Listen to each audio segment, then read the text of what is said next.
Selamat malam dan salam sejahtera. Pilihan Raya Umum ke-15 bersediakah Malaysia?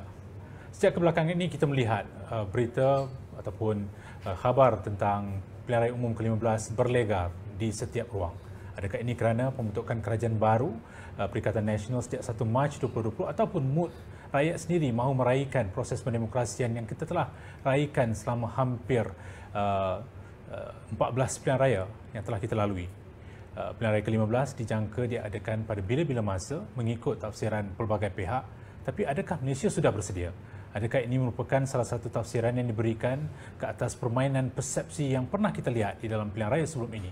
Adakah ini juga merupakan persiapan parti politik berdasarkan pada pengalaman mereka, track record mereka, penjenamaan yang dilakukan oleh mereka? Adakah ini juga akan melihat kepada pemilihan calon pada masa segera? Adakah kita juga akan melihat fitnah, tomahan, simpati, mengaibkan pemimpin berlaku sekali lagi dalam konteks pendemokrasian yang telah kita lihat sepanjang 14 pilihan raya di Malaysia? Kalau kita perhatikan secara keseluruhannya, proses pendemokrasian sering kita raikan, rakyat diberikan peluang untuk memberikan mandat kepada kepimpinan dan juga parti politik yang mereka rasakan perlu mentadbir urus negara ini. Pada tahun 2018, Barisan Nasional tewas dan ketika itu pemimpin yang mengetuai jentera Barisan Nasional, pengerusinya adalah bekas Perdana Menteri dan juga bekas pengerusi Barisan Nasional yang berhormat Datuk Seri Muhammad Najib Razak, yang ketika itu ramai jangkakan karier politik beliau akan berakhir di situ. Tapi apa yang berlaku selepas itu adalah satu sejarah baru. Kita melihat wujudnya satu turning point. Penjenamaan ke atas bosku telah membawa kepada kadar populariti yang terus meningkat sehingga ke hari ini. Dalam konteks ketokohan politik hari ini, beliau dilihat antara tokoh yang paling popular jika dirujuk dan jika dibandingkan dengan beberapa pimpinan lain. Inilah sejarah baru yang sedang berlaku dalam konteks negara kita. Saya Siva Murugan Pandian yang menjadi host untuk siaran ini buat kali pertamanya bersama dengan tetamu istimewa kita. Ini merupakan satu tumbuhan eksklusif bersama dengan Yang Berhormat Datuk Seri Muhammad Najib Tun Abdul Razak, bekas Perdana Menteri dan juga ahli Parlimen Pekan Pahang. Ya, terima kasih Siva dan saya Azmi Hassan. Kali terakhir kami berdua bergading menembual Datuk Seri adalah 2 tahun lepas, dan pada ketika itu senario politik adalah begitu berbeza sekali. Dan seperti kata Prof Siva tadi, saya memang tengah mencari-cari, tengah belajar bagaimana 2 tahun lepas Datuk Seri yang dikatakan hampir pupus dalam dunia politik, tapi hari ini jauh berbeza. Jadi kami berdua amat hargai kehadiran Datuk Seri kerana Datuk Seri punya pengalaman yang begitu luas dalam sepak terjang politik. Dan pada hari ini bermacam-macam. Kami sebagai panelis pun juga dikatakan keliru dengan apa yang berlaku. Apa yang berlaku hari ini adalah berbeza dengan esoknya. Siva. Ya, Datuk Seri, kita mulakan terus. Kita lihat kemenangan di Chini telah memberikan satu majoriti yang besar. Tidak disangka mencapai 12,650. Kita lihat peratusan keluar meningkat 73%. Ketika krisis COVID-19, ramai jangkakan pengundi tidak mahu keluar selesa dengan keadaan. Kita juga melihat wujud isu tentang calon di mana dikatakan wujud isu dalaman. Malahan malam terakhir ketika saya melakukan kerja lapangan dikatakan apakah pengundi luar akan hadir atau tidak. Tapi Datuk Seri dengan tenang menangani isu-isu ini. Apakah bentuk pendekatan yang telah Datuk Seri gunakan sehingga Chini itu boleh kita jadikan satu template baru untuk jadikan sebagai rujukan kepada pilihan raya umum yang mungkin diadakan pada bila-bila masa? Saya lihat bahawa alhamdulillah kita telah buat sesuatu penilaian yang tepat. Maknanya strategi politik kita untuk khusus untuk DUN sini telah memperolehi kejayaan di mana pada peringkat awal memang kita sasarkan majoriti dalam lingkungan 10,000 ke atas. Alhamdulillah kita dapat 12,650 dalam keadaan yang belum pernah dilalui oleh negara kita. Sekatan-sekatan yang perlu dikenakan kerana krisis COVID-19. Namun dalam suasana tersebut kita telah mencapai keluar mengundi 73.7%,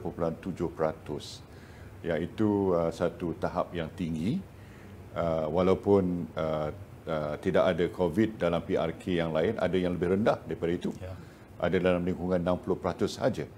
Tapi ini menunjukkan bahawa kita telah menimbulkan satu keadaan di mana pengundi-pengundi ingin balik, terutama pengundi luar, balik mengundi, di mana walaupun kita sasarkan lebih kurang 5,000 lebih saja pengundi luar akan balik, tapi apa yang kita dapati pada hari mengundi, lebih kurang 2,500 tambahan balik. Dan kebanyakan mereka yang balik ni belum tak masuk dalam senarai, tapi mereka balik. Ini satu perkembangan yang agak begitu menggalakkan. Selain daripada itu, kita telah memilih seorang calon, sebab saya tahu bahawa berdasarkan pada pengalaman saya, kalau PRK fokus tu kurang pada isu nasional, tapi lebih pada isu tempatan, khususnya soal calon. Jadi calon tu akan diteliti daripada segenap aspek, buruk baik, kelemahan, kekuatan, dan kalau tak ada isu pun akan diadakan isu macam-macam. Jadi saya punya kriteria memilih calon tu, calon yang tak bawa banyak masalah, ataupun the most acceptable, boleh penerimaan yang menyeluruh, yang terbaik dari sudut itu. Jadi dan kita pun ambil kira ada satu perkembangan di mana khususnya dalam rancangan Felda ni, bahawa generasi kedua ni ingin melihat seorang daripada golongan mereka tampil ke hadapan. Mereka sudah sampai pada masanya. Jadi kalau kita tak pilih seorang daripada generasi kedua, mungkin mereka tidak akan balik mengundi, ataupun orang tempatan pun tak akan mengundi. Jadi ini saya lihat memang ada unsur-unsur tu. Saya dah dengar di ujung telinga saya. Jadi sebab itulah antara sebab kita memilih saudara Muhammad Syarim, yang umurnya dalam 41 tahun, aktif dalam pemuda, Ketua Pemuda Cawangan, AJK bahagian Pekan, dan juga pengurusi Majlis Belia Felda wilayah Kuantan. Maknanya dia lihat sebagai mewakili generasi baru, tetapi dia diterima oleh generasi pertama juga. Sebab dia ada kelebihan, dia pembantu kepada arwah Datuk Bakar Harun. Jadi dia kenal selok-belok politik sana, watak-watak dalam kawasan Don Ceni, dia kenal. Jadi tidak timbul bahawa dia ni tiba-tiba muncul. Tidak, dia orang yang terkenal lah, boleh kata, di kalangan pengundi-pengundi di kawasan Don Ceni. Datuk Seri, ada yang mendakwa kemenangan di Cini itu adalah di bawah label Perikatan Nasional. Tapi bagi saya, sebagai pemerhati dari luar, saya melihat Perikatan Nasional tidak banyak memainkan peranan. Cuma ianya menggunakan jenama Barisan Nasional, ataupun lebih tepat lagi, Muafakat Nasional. Jadi adakah Datuk Seri bersetuju dengan apa yang saya lihat itu? Bukannya Perikatan Nasional tapi Barisan Nasional? Ya, walaupun ada juga impak positif Perikatan Nasional, sebab dari segi kerajaan, bila kita sebahagian daripada kerajaan, kita boleh menyelesaikan banyak masalah on the spot dengan segeranya. Misalnya masalah air untuk Don Ceni telah selesai on the spot dengan tambahan peruntukan. Jadi dengan terbentuknya kerajaan PN, membolehkan BN dan jentera kita menangani apa-apa isu dengan segera. Seperti mana saya katakan, kelulusan on the spot kita berikan. Ini menambahkan keyakinan pengundi, ya, satu. Tapi yang lebih pada itu, maknanya BN merupakan jenama dan logo yang masih produk yang masih popular, masih dekat di hati rakyat. Tambah lagi kalau kita bertanding atas tiket Muafakat Nasional, ambil contohlah, katalah cara kasarnya kita lihat macam Don Cini, UMNO ada dalam sokongan dalam 60% katanya, cara kasar, dan PAS ada dalam 30%. Jadi kalau kita combine dua-dua ni, jadi 90%. Yang ada yang tinggal cuma dalam ialah tak sampai 10% pun yang tak terima sama ada PAS ataupun UMNO. Jadi maknanya kekuatan dari segi, kalau kita kata democracy is a game of numbers, orang kata. Jadi maknanya UMNO 60%, PAS 30%, we have the numbers.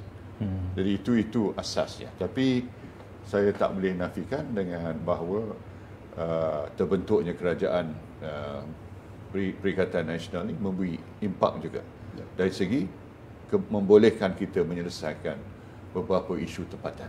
Tapi Datuk Seri, daripada BN kepada MN, Muafakat Nasional, kemudian PN, Perikatan Nasional, bermakna adakah pengundi tega yang setia pada parti BN selama ini bersedia untuk menukar naratif mereka daripada Muafakat Nasional? Mungkin selepas kita lihat apa yang berlaku pada tahun 2018, telah diperkukuhkan hubungan di antara UMNO PAS. Itu saya rasa satu proses yang panjang. Hasilnya kita dah lihat di Semengih, di Tanjung Piai, di Kemanis dan kemudian di Chini. Adakah jika sekiranya Perikatan Nasional itu masih mahu dibawa, apakah pengundi yang setia pada Barisan Nasional ini bersedia dengan logo baru pada Perikatan Nasional? Kalau dalam masa yang pendek ni, saya rasa masih amat sukar. Kalau kita lihat dari segi advantage memang pada BN dan Muafakat Nasional dalam jangka pendek, ya. Dan keserasian pengundi lebih pada BN dan Muafakat Nasional, terutama sekali di kawasan luar bandar ataupun the Malay Heartland. Itu satu kenyataan yang sukar ditolak lah. Itu hakikatnya. Namun Perikatan Nasional ni adalah satu yang baru lagi, masih lagi tertanya-tanya di kalangan pengundi lah. Apakah sebenarnya hala tujunya, bagaimana dia boleh dipersesuaikan dengan BN, dengan MN, terutama sekali pembahagian kursi. Ini saya lihat sebagai satu yang agak sulit lah dalam penentuan, sebab akhirnya apakah formula yang kita buat, dia bergantung pada pembahagian kursi. Betul. Saya setuju, pembagian kursi akan menjadi masalah utama dalam hal ini. Kalau kita ikut pada PRK 5 yang lepas, tak ada masalah antara Muafakat Nasional kerana ada benchmark PRU 14. Kalau PAS bertanding, UMNO Barisan Nasional bertanding, siapakah yang mendapat undi yang lebih? Tapi dalam hal Perikatan Nasional, dia berkecamuk sikit sebab masuk splinter PKR, Datuk Seri Azmin, ada PPBM dan juga ada dikatakan bekas-bekas UMNO yang telah keluar daripada UMNO. Jadi itu menjadi masalah. Adakah pembagian kursi ini akan menjadi titik tolak sama ada ataupun tidaknya PN menjelang PRU 15? Ya, saya ingat inilah paling besar, yang paling mencabar sekali. Sebab tu kalau berdasarkan pada Muafakat Nasional, dia lebih mudah lagi dilihat untuk dilakukan pembahagian kursi. Bukan saja dalam konteks PRU 14, tapi ada juga negeri-negeri di mana mungkin PRU 14 ni bukan satu benchmark, tapi mungkin kena ambil lebih lama lagi perspektif dari segi sejarah. Sebab ada negeri itu dia bertukar sekali UMNO, dua kali UMNO, sekali PAS, dua kali UMNO, sekali PAS. Jadi macam itu dia memerlukan model yang agak berlainan sikit lah dalam penentuan pembahagian kursi. Namun belum ada lagi sesuatu yang boleh dikatakan formula yang boleh memberi kepuasan pada semua pihak pada masa inilah, walaupun usaha sedang berjalan. Bagaimana dengan Barisan Nasional, Datuk Seri? Kita lihat parti komponen yang lain seperti MCA, MIC, dan mungkin akan ada parti-parti yang menjadi mesra kepada Barisan Nasional. Bagaimana kedudukan mereka dalam konteks Muafakat Nasional walaupun mereka juga terlibat dalam memeterai perjanjian MOU tahun lepas. Ketika pengagihan kerusi ini, apakah kita akan masih menggunakan formula lama pada tahun 2018 ataupun 2013 ataupun akan ada satu formula baru? Kerana banyak diperkatakan bahawa akan dilakukan mengikut komposisi etnik, kaum dan sebagainya. Apakah itu akan muncul semula dalam konteks ini? Barangkali kita perlu kepada formula baru, percaturan semula. Sebab dinamik politik tu berubah. Ya, sentimen berubah, komposisi kaum berubah. Jadi kalau kita gunakan berdasarkan pada PRU 14, mungkin dia tidak mencerminkan keadaan sebenarnya. Jadi itu sebab tu kita kena fikir balik parti mana yang paling sesuai, memberi peluang yang paling tinggi sekali untuk memenangi sesuatu kursi itu. Yalah, BN selalunya bargain, negotiate BN, and you have someone to mediate. Dalam konteks ni kita juga mahu melihat di manakah masa depan BN selepas ini bila ada Muafakat Nasional, dan jika sekiranya Perikatan Nasional mahu terus diangkat ke atas, apakah Barisan Nasional akan berkompromi dan berkorban? Dalam konteks ini, siapakah yang perlu berkorban, siapakah yang perlu berkompromi akan menjadi satu agenda besar. Kerana saya percaya PAS memang sudah jelas kerusi yang mahu mereka tandangi. Mungkin tidak akan mengganggu kursi-kursi UMNO ataupun kursi yang telah BN kuasai selama ini. Tapi sudah pasti akan wujud pertembungan dalam BN sendiri dan juga dengan bersatu, satu komposisi yang ataupun entiti baru. Siapa yang perlu berkorban dan siapa yang perlu berkompromi? Ini yang saya kata yang rumit, yang belum kita dapat satu formula yang tuntas. Memerlukan masa dan boleh dikatakan semua pihak tak akan dapat apa yang mereka nak. Dia mesti, kalau kompromi ini semua kena kompromi. Tapi soalnya sama ada kompromi di kalangan pimpinan atas satu, kompromi yang boleh diterima di peringkat bawah. Itu yang kita kena fikir, sebab di bawah ni dalam keadaan hari ini mereka bertegas. Mereka nak kehendak mereka tu diterima. Kalau tidak mungkin ada calon bebas dan sebagainya. Jadi formula tu tidak semudahnya. Maknanya bukan saja persefahaman di peringkat atasan, pimpinan atasan, tapi dia mesti reflect, dia mesti mencerminkan apa yang kita putuskan di atas boleh diterima di peringkat bawah. Ya, itu masalahnya Datuk Seri. Apa yang diperkatakan oleh pemimpin tidak mencerminkan kehendak yang di bawah itu. Kenapa saya berkata demikian adalah terdapat pencanggahan maklumat ataupun kenyataan yang dikeluarkan oleh pemimpin UMNO sendiri mengenai kepimpinan siapakah Perdana Menteri, mengenai bilakah pilihan raya yang sepatutnya dia akan lakukan. Kerana bagi saya, kerajaan yang ada pada hari ini mempunyai manfaat, advantage jikalau pilihan raya diadakan pada hari ini. Sebab itu kerajaan PAP Singapura memanggil pilihan raya lebih awal. Jadi saya sebagai orang luar tak nampak dalam Perikatan Nasional ada satu suara dalam panggilan pilihan raya PRU 15 ini. Ya, kita kena memikir sesuatu di mana keadaan tu memihak pada Muafakat Nasional dan Perikatan Nasional. Tapi sekarang ni pokoknya kita kena putuskan sama ada dia akan jadi BN ataupun MN plus ataupun semua letak bawah PN. Ini pun belum dimuktamadkan pada hakikatnya. Jadi apa je kita setuju, belum sampai penerimaan oleh parti. Jadi kalau kita nak membentuk satu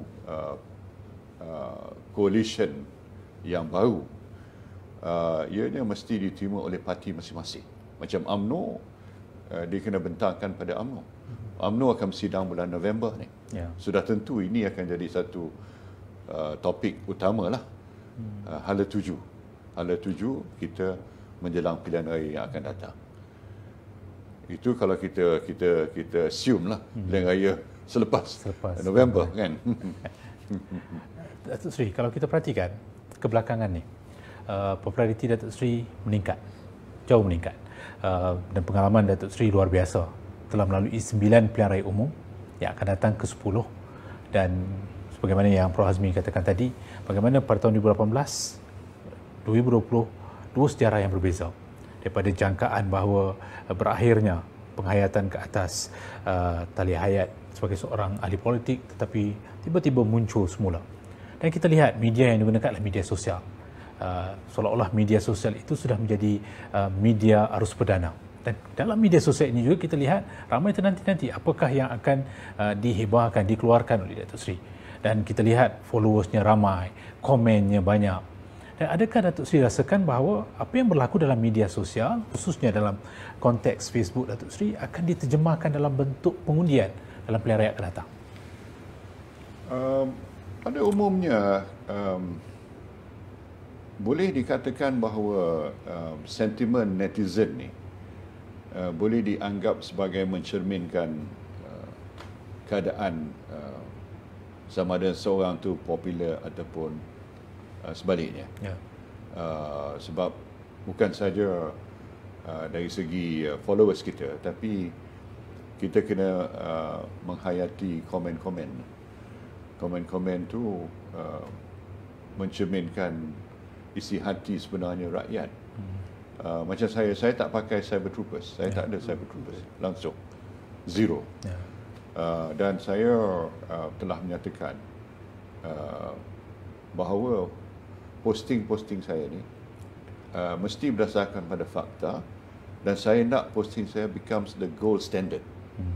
Maknanya kalau ada apa-apa isu tu, dia boleh refer, dia boleh rujuk pada posting saya, nak mendapatkan pencerahan berdasarkan pada fakta yang sebenarnya. Saya tidak main kasar, saya tak hentam ikut perasaan, saya tak attack peribadi. Saya kata itu gutter politics. Saya tidak buat perkara seperti itu. Saya nak ini sebagai the absolute gold standard. Maknanya orang boleh terima inilah, melainkan mereka boleh menunjukkan fakta yang berbeza ataupun fakta yang lain yang menafikan apa yang saya konten saya tu. Tapi setakat ni alhamdulillah semua yang saya masukkan tak dapat disangkal. Tak dapat disangkal. Jadi bila tak dapat disangkal, maknanya lama kelamaan orang terima lah. Hari ini mereka terima as kalau apa-apa pun dia rujuk pada posting saya. Tak, betul. Saya akur bahawa apa yang Datuk Seri tulis itu bukan ada ghostwriter. Maknanya Datuk Seri yang tulis sendiri. Yang terbaru Prof Siva yang kata late slow sangat ni. Ya, ada jenaka di situ, tapi ada fakta-fakta yang memang betul. Yang dikatakan sebagai gold standard Datuk Seri. Tapi masalahnya, saya melihat Datuk Seri berseorangan di alam siber. Pemimpin-pemimpin UMNO lain tak ada yang boleh membuat perkara yang lebih kurang serupa. Jadi di mana masalah di situ? Saya tak pasti, tapi saya selalu menggalakkan daripada dulu waktu saya jadi Presiden UMNO pun. Saya kata, saya pernah berdiri dalam Perhimpunan Agung, saya angkat saya punya mobile phone, saya kata inilah senjata yang menentukan menang kalah kita dalam pilihan raya. Dan hari ini media sosial dah jadi arus perdana, tak dapat dinafikan. Jadi kalau siapa menguasai media sosial, dia akan menguasai hati dan fikiran rakyat. Malah dia boleh mengubah fikir public opinion pun melalui media sosial ni. Jadi sebab itulah saya menggalakkan pemimpin UMNO lebih ke hadapan dalam hal ni. Ada juga beberapa individu yang cuba, tapi belum menyeluruh lagi. Belum menyeluruh dan belum terselaras lagi. Maknanya kalau katalah seorang bawa sesuatu isu, orang lain pernah saut samalah. Saya gunakan analogi macam the animal kingdom. Kalau kita tengok binatang hyena ni, dia memburu sebagai satu pack. Bila dia memburu sebagai satu pack, singa pun takut. Tapi kalau dia memburu perseorangan, mungkin dia akan tewas pada singa. Itu saya kata kalau UMNO boleh bertindak sebagai ibarat di Animal Kingdom, cara dia memburu, lebih hebat lagi efek kita. Ya. Tapi sayangnya saya belum melihat bahawa pemimpin UMNO menggunakan media sosial itu sebagai wadah mereka. Belum jadi satu pack seperti kata Datuk Seri tadi. Ya, kalau kita perhatikan pun dulu ada sokongan dari segi cyber troopersnya. Memang media sosial itu mahu dijadikan sebagai satu alat utama, tapi tidak begitu berjaya. Tapi selepas 2018 kita lihat Datuk Seri dengan sendirinya zero cost, bergerak sendiri, seolah-olah boleh memberikan tumpuan kepada apa yang sedang berlaku. Adakah strategi ini harus diikuti oleh yang lain sebagai strategi yang boleh digunakan oleh Barisan Nasional untuk berhadapan dengan persaingan politik? Saya menukar skrip sebagai seorang pembangkang. Maknanya kalau zaman reformasi dulu, menentang berarti kita kena berguling-guling atas jalan raya. Itu zaman reformasi. Tapi penentangan saya dalam bentuk media sosial. Saya tidak melanggar apa-apa undang-undang. Saya patuh undang-undang negara. Dan saya melawan pembohongan mereka, fitnah mereka dengan memberi fakta, memberi pencerahan, penjelasan yang sebenarnya. Sehingga saya mencabar mereka. Saya pernah Kit Siang cabar saya sebenarnya. Dan saya terima cabaran dia untuk debat. Tapi dalam masa 48 jam, dia menaik diri pula. Dia yang cabar, dia menaik diri. Jadi maknanya, kalau kita berani berdepan, lawan mereka dengan fakta, rupanya mereka ni bukan berani, bukan cekak sangat. Kalau kita nak berhadapan dengan seorang buli, kita kena lawan baliklah. Baru kita tahu sama ada dia benar-benar ada keberanian ataupun tidak. Jadi pilihan raya akan datang. Adakah pengundi akan melihat kepada rationality ataupun emosi? Sebab 2018 memang kita tahu tertumpu kepada simpati, tomahan, usaha untuk provokasi secara berlebihan, membawa kepada pembunuhan karakter, kata politik berlebihan, menyebabkan ramai pemimpin tumbang. Jadi adakah itu akan kita lihat lagi ataupun sekarang ni Datuk Seri merasakan bahawa pengundi lebih celik dengan apa yang sedang berlaku, informasi sampai pada mereka, kalau dulu pun sampai pada mereka, tetapi ada kekangan keterbatasan had tertentu sehingga sukar untuk mereka menerima berita yang sampai. Tapi sekarang ni, adakah emosi itu kurang daripada rasional mereka? Saya lihat bahawa walaupun demokrasi yang lama macam di Amerika Syarikat ataupun di UK dan sebagainya, satu daripada hakikatnya emosi akan biasa lebih pada rationality. Ini tak dapat dinafikan. Walaupun di Amerika Syarikat kita tengok debate di sana, akhirnya mereka akan undi ikut sentimen, bukan rationality. Cuma saya harap gap antara sentiment and rationality itu semakin dapat mengecil, kan?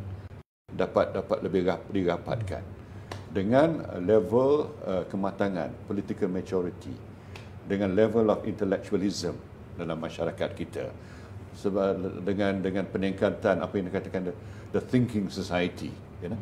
Jadi kalau kita boleh mendidik masyarakat kita untuk berfikir secara lebih rasional dan sebagainya, gap tu akan dapat dikurangkan. Tapi hakikatnya dalam politik, walaupun di Amerika Syarikat, sentimen, emosi lebih kuat daripada perasaan ataupun daripada rationality.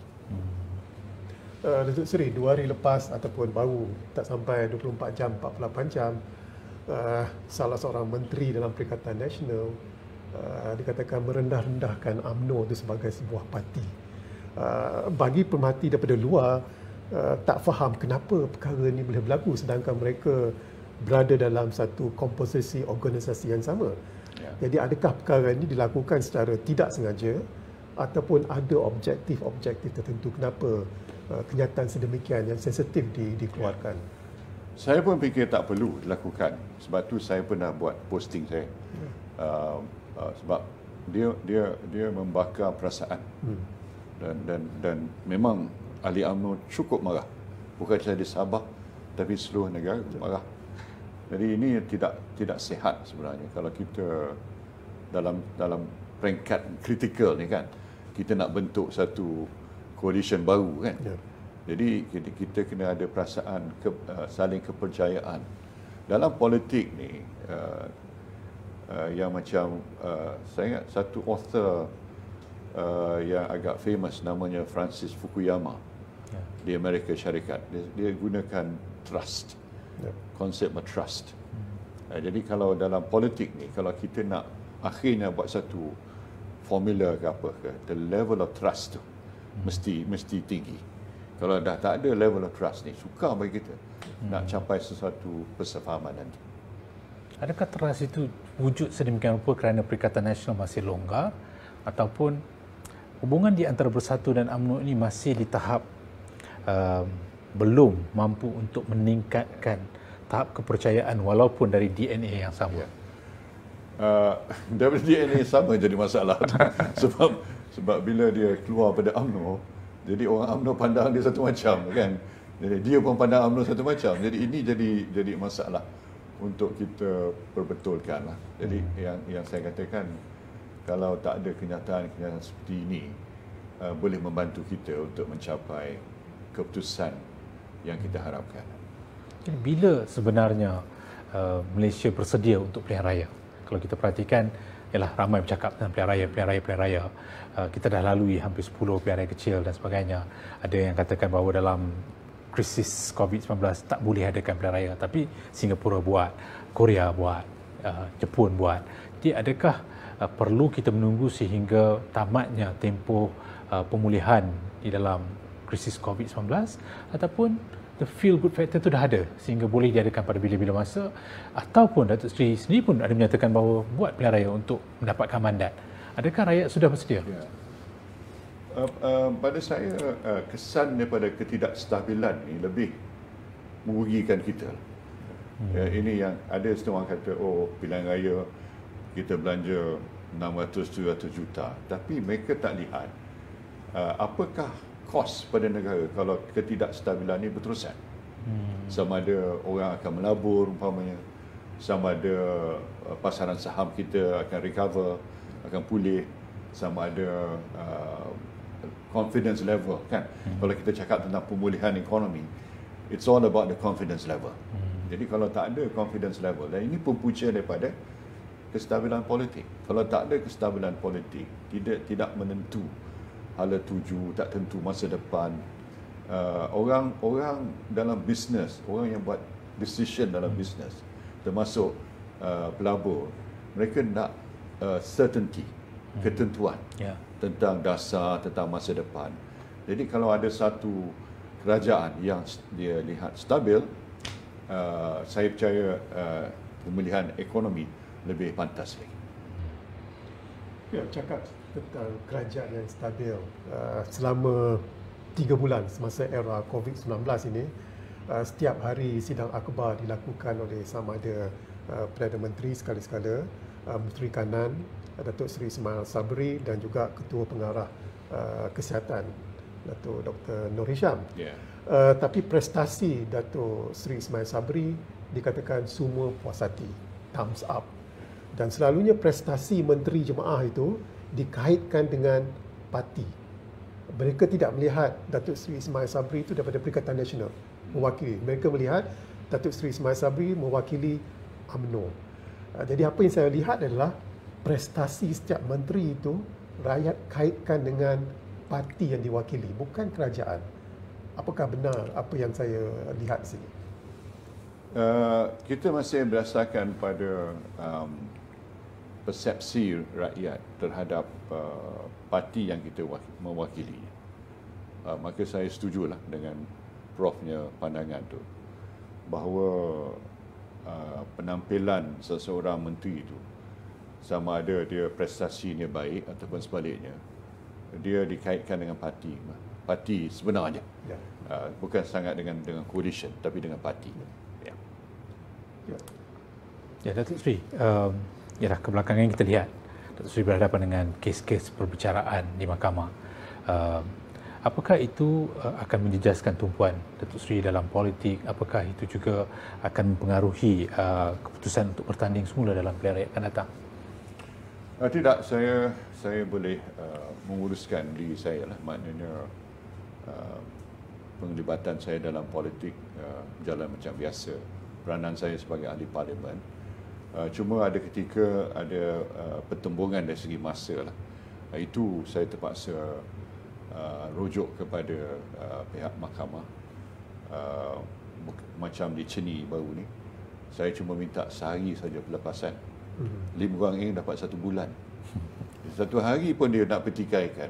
Tapi bila saya kata Lim Guang Eng masa kes dia dapat sebulan, baru dia mereka senyap.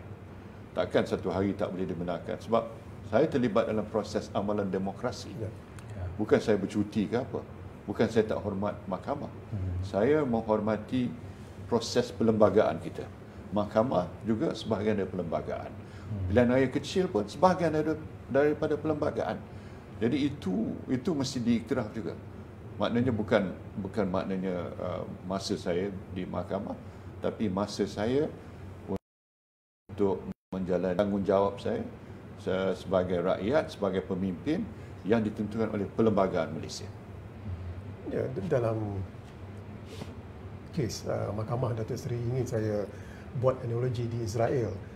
Selama setahun 3 kali pilihan raya tak dapat dibentuk kerajaan, tapi akhirnya bulan Mei lepas parti Likud dengan Blue and White berjaya bentuk kerajaan.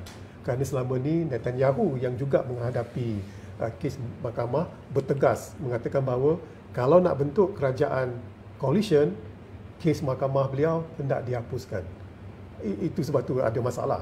Jadi dalam hal ini, apabila UMNO bersama-sama Perikatan Nasional, ada tak perjanjian tentang kes-kes mahkamah Datuk Seri ataupun Datuk Zahid? Tak ada apa-apa. Maknanya kes itu berasingan dengan politik. Dan saya tidak minta digugurkan kes itu. Melainkan dalam kes dalam soal Lim Guan Eng digugurkan lepas 30 saksi. Digugurkan. Jadi dia tidak menjalani proses mahkamah. Digugurkan sebab Peguam Negara sendiri mengakui dia dilantik atas pertimbangan politik. Dia sendiri buat kenyataan itu. Jadi kali pertama dalam sejarah kita, institusi Peguam Negara itu dilihat oleh penyandang itu sebagai pelantikan politik. Tak pernah pun. Jadi berbeza dengan ini, saya sanggup melalui proses mahkamah. Mudah-mudahan kebenaran dan pembuktiannya akan membersihkan nama saya. Saya harap pada keadilan di mahkamah. Jangan ada faktor politik dalam mahkamah, penentuan mahkamah. Ya, tapi itu dia katakan kadang-kadang rakyat ataupun ahli politik pembangkang mereka memutarbelitkan perkara ini. Dia memutarbelitkan perkara ini sebab dia nak keputusannya memihak pada dia. Kalau memihak pada dia, mahkamah adil. Kalau tidak, mahkamah tidak adil. Tapi bila sampai kes Lim Guan Eng ditarik balik dan banyak kes-kes pemimpin dia digugurkan ataupun tidak diteruskan pendakwaan, tak apa, sedap. Bila sampai pada orang UMNO, tak boleh. Ini orang kata double standard ataupun hipokrisi yang mereka perlihatkan. Ini saya dah jawab dalam saya punya posting-posting saya. Saya dah buat perbandingan satu persatu. Jadi apa yang UMNO harus lakukan bila melihat suasana seperti ini supaya ia tidak mengganggu motivasi ataupun keazaman untuk berhadapan dengan pesaing politik dalam pilihan raya akan datang?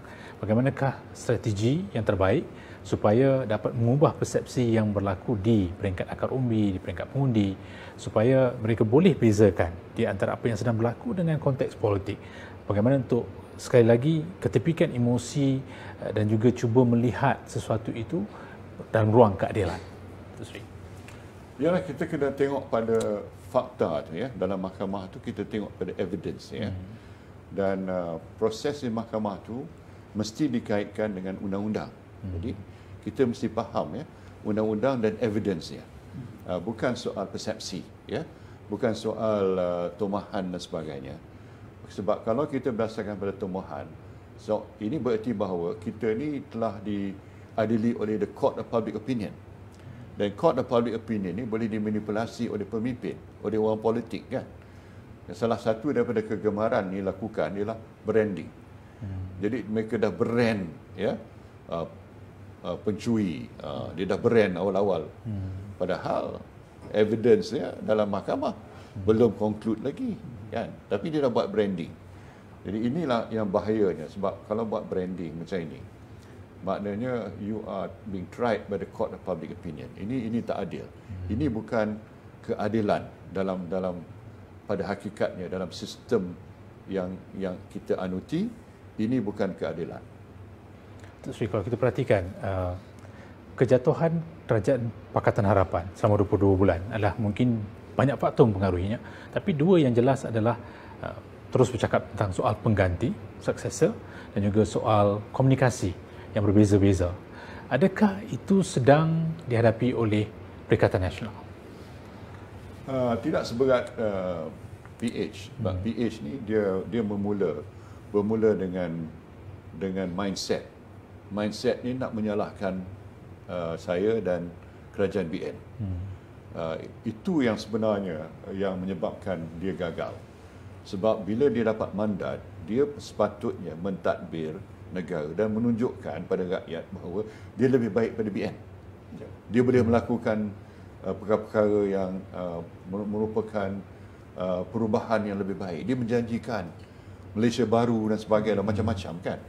Tapi dalam mindsetnya, nak salahkan Najib. Sehingga kan ada orang buat lagu kan, salah Najib, semua salah Najib. Tak gosok gigi pun salah Najib. Hilang kunci kereta pun salah Najib. Jadi dari bahan ketawa kan. Itu yang jadi masalah bagi kerajaan ini. Jadi tapi sekarang ni dalam dan menteri-menteri dia bila dalam pembangkang lain, bila jadi mentadbir negara lain.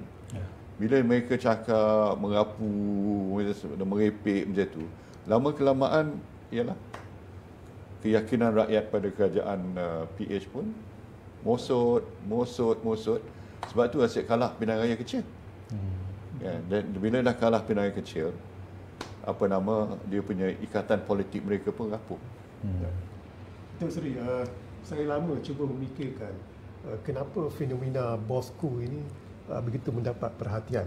Jadi bila Datuk Seri cakap tentang Kerajaan Pakatan Harapan, bagi saya, teori saya, kenapa Bosku itu begitu popular adalah 22 bulan rakyat dalam Kerajaan Pakatan Harapan, mereka melihat satu kerajaan yang tidak cekap, inkompeten. Jadi mereka memerlukan seseorang. Jadi itu sebab tu saya lah, tak tahulah Datuk Seri setuju tak setuju, kenapa fenomena Bosku dikatakan melonjak sehingga ke hari ini. Dan soalan ini saya terpaksa tanya juga walaupun tidak dibincangkan sebelum ini. Are you making a comeback?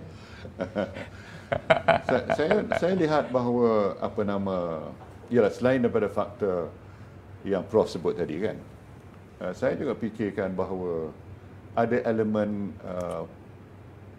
penginayaan, kezaliman bila mereka buat tindakan yang keterlaluan. Maka rakyat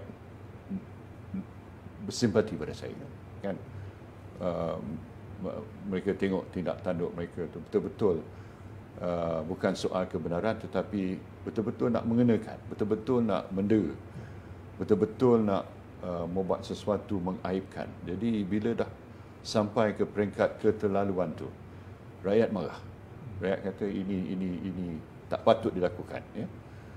Tak patut dilakukan sampai menggeledah rumah mak saya, isteri pada Perdana Menteri yang kedua. Ya. Pun tidak terlepas dan sebagainya. Anak-anak saya dan sebagainya. Sampai peringkat yang yalah terlalu zalim sangat. Jadi bila sampai pada itu dan mereka lihat bahawa bila timbul dalam mahkamah, mereka lihat pada evidence sebagainya, mereka timbul perasaan simpati pada saya. Jadi saya setujulah satu aspek tu satu, tapi aspek sikap mereka tu nak balas dendam sampai ke peringkat keterlaluan. Jadi rakyat orang kata this is too much. Jadi sebab itulah ada reaksi simpati yang saya sendiri tak duga sama sekali. Saya tak fikir akan berlaku fenomena POSCO ni. Adakah fenomena itu akan digunakan sebagai satu alat kempen pemasaran penjenamaan dalam pilihan raya akan datang, Datuk Seri? POSCO dia dengan sendirinya, saya bukan rancang, dia menjadi di peringkat grassroots dan sebenarnya kalau dia sebut-sebut malu apa POSCO sebagainya, dia macam ya serentak dengan sokong pada BN jugalah. Dia tak ada sesuatu yang berlainan, tetapi dia boleh complement BN. 22 bulan sebagai pembangkang, apa yang sebenarnya dipelajari oleh Barisan Nasional supaya tidak diulang dalam pilihan raya akan datang? Adakah Barisan Nasional sudah berubah sepenuhnya? Boleh memberikan keyakinan, kepercayaan kepada pengundi di luar bahawa Barisan Nasional yang anda lihat ini adalah berbeza, supaya tidak lahir defisit kepercayaan dan meyakinkan bahawa Barisan Nasional inilah yang sepatutnya mengemudi jika tidak ada Perikatan Nasional, tapi inilah formula baru, satu tawaran baru, a new deal for Malaysia to make Malaysia greater than before. Adakah Barisan Nasional sudah bersedia untuk menyalurkan mesej tersebut kepada pengundi? Ada satu hikmah kekalahan kita. Mereka boleh banding zaman BN dan zaman PH. Ya, sebab itulah ungkapan yang paling popular, antara yang paling popular dalam media sosial adalah kami rindu zaman BN. Jadi makna itu dah ada dari segi sentimen. Sekarang ni mereka dah tahu BN lebih baik. Cuma pada saya BN masih ada ruang yang perlu ditingkatkan lagi, diperbaiki lagi, supaya kita sedar bahawa kita perlu menunjukkan tahap kebolehan, kompetensi yang Prof sebut tadi jauh lebih tinggi daripada PH, supaya keyakinan rakyat tu berada di tahap yang lebih tinggi lagi. Adakah pemilihan calon akan berbeza? Dia kena buat perubahan jugalah. Salah satu ialah untuk memilih pemimpin yang mewakili generasi baru untuk ditampil ke hadapan, diberi tempat, tapi mereka ni mestilah ada kebolehan dan mereka ni mestilah melalui proses peningkatan ataupun kenaikan. Dia kalau terlalu mendadak sangat pun jadi dia belum bersedia lagi lah untuk menjandang jawatan yang lebih tinggi. Kita sudah sampai hampir Satu lagi nak tanya. Satu lagi, Ini okey. kita kena tanya macam mana Okey. pun. Ada satu pasukan tu menunggu 30 tahun untuk menang, Datuk Seri. Tapi kita sebagai penyokong Manchester United pasti menghormati kemenangan mereka. Ialah 30 tahun Liverpool menunggu untuk menang dan akhirnya menang. Jadi mungkin ada pesanan kepada penyokong Liverpool dan juga kepada penyokong Manchester United kita. Pada Liverpool, saya tengok penyokong Liverpool ni setia juga. Ya. Mereka tunggu lama. Termasuk anak saya. Anak perempuan saya, dia memang fanatik Liverpool. Dia tak pernah dia pernah selalu sebut saya, Liverpool is the team of the future, dia kata. Lama dulu sebut, tapi akhirnya sampai juga. Maknanya satu pengajaran, maknanya kalau kita setia dan kita committed, akhirnya kita boleh berjaya juga. Itu satu pada kita. Dan pada MU, bila kita tak jadi juara lagi, kita kena susun rombak balik, susun semula supaya kita dapat probably the winning strategy, winning formula. Jadi MU ni macam BN lah sekarang ni. Dia kena pilih the winning strategy, the winning formula. Sebab mereka tahu bahawa pengundi tahu bahawa BN inilah mereka tahu ialah yang terbaik sebenarnya. Tapi mereka nak lihat bahawa kita benar-benar dapat membentuk satu pasukan yang betul-betul meyakinkan rakyat. Ini yang paling pokok sekali. Ya, terima kasih Datuk Seri kerana sudi meluangkan masa.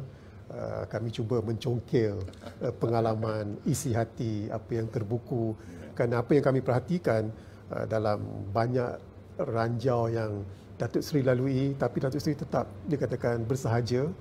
Bab kata orang putih itu cool saja. Tapi soalan tentang making a comeback tu Datuk Seri tak jawab. Tapi tak mengapa lah. Okay. Ya, silakan. Baiklah, kita sudah sampai di penghujung rancangan. Terima kasih Datuk Seri lagi sekali kerana meluangkan masa sentiasa sibuk, termasuk baru pulang daripada sini. Kami hargai masa tersebut, dan juga kepada penonton. Terima kasih kerana mendengar, dan anda boleh lontar apa saja komen yang mahu dilontar, tapi lakukan secara bertanggungjawab. Terima kasih.